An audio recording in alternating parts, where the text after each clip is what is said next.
नमस्कार दोस्तों, prelims master series में आपका स्वागत है। आज का हमारा टॉपिक है अनुसूचियाँ। आज हम अनुसूचियों के बारे में बात करेंगे।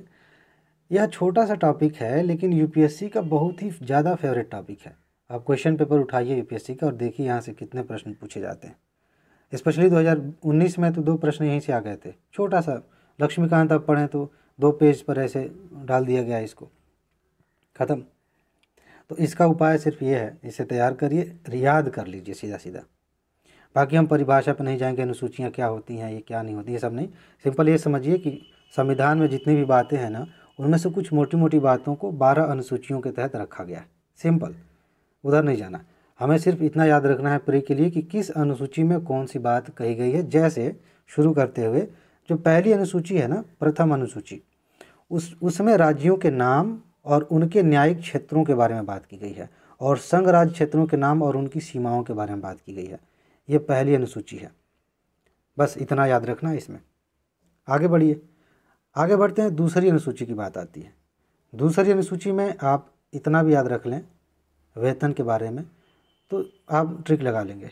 वेतन, भत्ते, विशेषाधिकार और इनसे संबंधित प्रावधान किसकी बात हो रही है। जो पद हैं हमारे देश में सरकार के, संवैधानिक और भी पद हैं, उनमें से कुछ के बारे में दूसरी अनुसूची में उनके वेतन भत्तों के बारे में बात की गई है। ठीक। तीसरी अनुसूची में शपथ की बात है।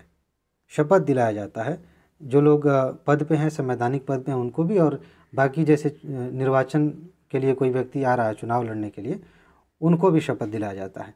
तो ये सारी चीज़ें तीसरी अनुसूची में है, इसे आप याद रखिए।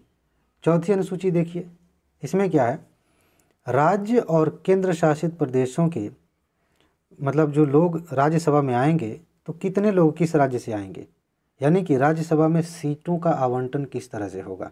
आपको पता है संसद में जो सदन है उनको मोटे तौर पर 2 भागों में बांटा गया, राज्यसभा, लोकसभा। तो लोकसभा में तो प्रत्यक्ष रूप से लोग चुन के जाते हैं, राज्यसभा में अप्रत्यक्ष चुनाव होता है। इसके बारे में हम डिटेल से पढ़ेंगे। तो राज्यसभा में किस राज्य से कितने लोग आएंगे, किस केंद्र शासित प्रदेश से कितने लोग आएंगे, उनकी सीटों का आवंटन कैसे होगा, ये चौथी अनुसूची में लिखा गया है, वहाँ रखा गया है। ठीक, आगे चलते हैं। पाँचवीं अनुसूची देखिए। पाँचवीं और छठवीं से बहुत, अब यहाँ से कई सारी चीज़ें हैं जो बार बार पूछी जाती हैं, जैसे पाँचवीं और छठवीं। पाँचवीं में क्या है, अनुसूचित और जनजातीय क्षेत्र, अनुसूचित क्षेत्र और अनुसूचित जनजातीय क्षेत्र, उनके प्रशासन के बारे में, नियंत्रण के बारे में, ये सारे प्रबंध पाँचवीं अनुसूची में किया गया।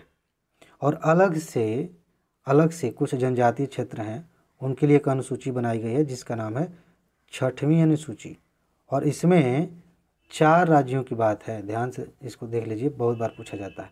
असम, मेघालय, त्रिपुरा और मिजोरम। ये अलग से स्पेशली इस अनुसूची में इन 4 राज्यों के बारे में, जनजातीय क्षेत्रों के बारे में प्रावधान है, शक्तियाँ हैं, उस क्षेत्र में कैसे मतलब सरकार काम करेगी, कैसे कानून बनेंगे, ये सारी बातें यहाँ पे हैं। संसद के कानून वहाँ पे कैसे लागू होंगे, सारी चीज़ें छठवीं अनुसूची में हैं, इन 4 राज्यों से संबंधित। आगे बढ़ते हैं। 7वीं अनुसूची में आप आएँ तो यहाँ पे क्या बात है कि केंद्र और राज्य, इनके बीच शक्तियों का विभाजन कैसे होगा। मतलब कि किन विषयों पर केंद्र सरकार कानून बनाएगी, किन विषयों पर राज्य सरकार बनाएगी। इसी हिसाब से, इसी को देखते हुए 3 सूचियाँ बनाई गई हैं। संघ सूची बनाई गई है, एक राज्य सूची बनाई गई है, और एक समवर्ती सूची बनाई गई है। संघ सूची में केंद्र सरकार कानून बनाती है। इसका मतलब है कि एक लिस्ट है, संघ सूची एक लिस्ट है, उसमें जितने विषय डाल दिए गए हैं उनसे संबंधित अगर कानून बनाना होगा तो दिल्ली में जो बैठी सरकार है, केजरीवाल की नहीं, केंद्र सरकार, वो सरकार कानून बनाएगी संघ सूची में। और राज्य सूची का मतलब इस लिस्ट में जो विषय डाल दिए गए हैं उन पर राज्य सरकारें, बिहार की सरकार अपने हिसाब से बनाए, मध्य प्रदेश की अपने हिसाब से, केरला की अपने हिसाब से। ठीक है, तो ये राज्य सूची के विषय हो गए। कुछ ऐसे विषय हैं जिनको समवर्ती सूची में डाला गया है, और समवर्ती सूची में डालने का मतलब ये हुआ कि इस विषय पर राज्य सरकारें भी कानून बना सकती हैं और केंद्र सरकार भी कानून बना सकती है। और इन तीनों सूचियों में अगर किसी का उल्लेख नहीं है किसी विषय का, तो उस पर संसद कानून बनाएगी, केंद्र सरकार कानून बनाएगी। ठीक है, ये 7वीं अनुसूची की बात है। 8वीं अनुसूची में क्या है, जो हमारी 8वीं अनुसूची है संविधान की, उसमें क्या है कि सरकार ने, संविधान ने कुछ भाषाओं को मान्यता दी है कि हमारे देश की ये मान्यता प्राप्त भाषाएं हैं। इसमें 22 भाषाएं शामिल की गई हैं। तो 8वीं अनुसूची भाषाओं से संबंधित है। ये भाषाएं आगे बढ़ भी सकती हैं, मांग उठती रहती है बहुत सारी भाषाओं को लेकर कि हमारी भाषा को भी आप मान्यता दीजिए, संवैधानिक मान्यता दीजिए। तो 22 हैं, 8वीं अनुसूची की बात है ये। अब देखिए 9वीं 10वीं 11 12, 9वीं 10वीं बहुत ज़्यादा इंपॉर्टेंट है। देखिए 9वीं अनुसूची क्या है, ये 2019 में पूछा गया था। 9वीं अनुसूची भूमि सुधार संबंधी कानून इसमें शामिल किए जाते हैं और इसको पहले संविधान संशोधन से जोड़ा गया था। देखिए यहाँ पे एक चीज़ ध्यान रखना है, जब शुरुआत हुई थी तो सरकार ने ये सोचा था कि कुछ ऐसी व्यवस्था होनी चाहिए। उस समय न्यायपालिका और सरकार के बीच में कभी उठापटक चलती रहती थी कि हमारी शक्ति यहाँ तक है, हमारी शक्ति यहाँ तक है। तो सरकार भूमि सुधार संबंधी कानून लेके आना चाहती थी और सुप्रीम कोर्ट कई लोग चले जाते थे। तो सरकार ने एक अनुसूची बनाई, कहा कि इस अनुसूची में जो हम कानून डाल देंगे उसकी समीक्षा न्यायपालिका नहीं कर सकती, यानी कि वो सही है कि गलत है कि क्या है, अब न्यायपालिका वो नहीं देख सकती। बेसिकली ये चीज़ की गई थी। तो भूमि सुधार संबंधी चीज़ें डाली गई थी, लेकिन इसका मतलब ये नहीं है कि इस अनुसूची में सिर्फ यही कानून डाले जा सकते हैं। सरकार जिस कानून को चाहती है कि न्यायिक समीक्षा से बाहर रखा जाए इसे, उसे 9वीं अनुसूची में डाला जा सकता है। लेकिन सुप्रीम कोर्ट भी स्मार्ट, सुप्रीम कोर्ट ने कहा ऐसा थोड़ी है, फिर संविधान के खिलाफ नहीं हो जाएगा, आपको जो मन में आएगा आप 9वीं अनुसूची में डाल दो, हम चुपचाप देखते रहें। तो सुप्रीम कोर्ट ने कहा बाद में चल के कि ऐसा है, 1973 से पहले आपने जो भी इसमें डाल दिया है, जो कानून आपने डाल रखे हैं, उसको अब हम नहीं देखेंगे। इसके बाद आप डालते रहिए कानून 9वीं अनुसूची में। अगर हमें लगता है कि वो संविधान के मूल ढांचे के खिलाफ है, मूल ढांचे पे हम बात करेंगे, संविधान के मूल ढांचे के खिलाफ है या फिर मौलिक अधिकारों का उल्लंघन करता है, तो हम देखेंगे भाई क्या बनाया है, अनुसूची में क्यों छुपा रहे हैं आप। ठीक है। तो एक क्वेश्चन पूछा गया था, यूपीएससी ने हाल फिलहाल में ही पूछा था, आई थिंक 2020 में पूछा था शायद। तो उसमें था कि 9वीं अनुसूची में जिसको हम डाल देते हैं उस पर न्यायिक समीक्षा नहीं की जा सकती। पहले नहीं की जा सकती थी, अभी की जा सकती है, इसका आप ध्यान रखेंगे। ठीक, बहुत ज़्यादा इंपॉर्टेंट है। आगे बढ़ते हैं।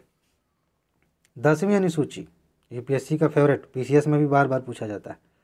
10वीं अनुसूची जोड़ी गई। देखिए बहुत ज़्यादा दल बदल होता था, अभी भी हो रहा है। तो 52वां संविधान संशोधन हुआ, कब?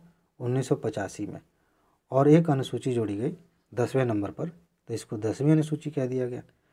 इसमें दल बदल संबंधी प्रावधान है, मतलब दल बदल को रोकने के लिए जो भी व्यवस्थाएं की गई उनको 10वीं अनुसूची के तहत रख दिया गया। इतना आप ध्यान रखिए, काम चल जाएगा। इसके बाद हम आगे बढ़ें तो 73वां संविधान संशोधन हुआ था 1992 में। ये तो अपने आप में एक ऐसा इंपॉर्टेंट, अभी हम देखेंगे, अगले वीडियो में देखेंगे कि संविधान संशोधन प्रमुख कौन कौन से हैं।